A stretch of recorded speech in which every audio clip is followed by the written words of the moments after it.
Emas tidak dibina untuk menjana pendapatan. Emas dibina untuk melindungi nilai kehidupan kita.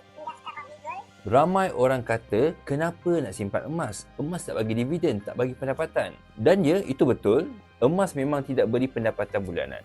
Tetapi di situlah sebenarnya kekuatan emas. Emas tidak dibina untuk menjana pendapatan. Emas dibina untuk melindungi nilai kehidupan kita. Duit boleh naik turun, ekonomi boleh berubah, harga barang boleh melambung bila kita tidak bersedia. Tetapi emas tetap berdiri sebagai aset yang menjaga kuasa beli kita dari masa ke semasa. Sebab itu, bila orang yang faham emas, dia tidak kejar dividen, mereka mengejar kestabilan. Dan kalau hari ini anda nak mula simpan, anda tidak perlu tunggu harga rendah ataupun modal yang besar. Simpanan emas bermula dengan satu langkah yang kecil. 1 gram pun sudah cukup untuk anda melindungi masa depan anda. Jadi hari ini, saya nak ajak anda untuk membuat keputusan yang mudah. Keputusan untuk mula simpan dan bukannya menunggu. Keputusan untuk jaga nilai bukannya biarkan ia hilang. Kalau anda sedia untuk mula, saya akan bimbing anda daripada A to Z.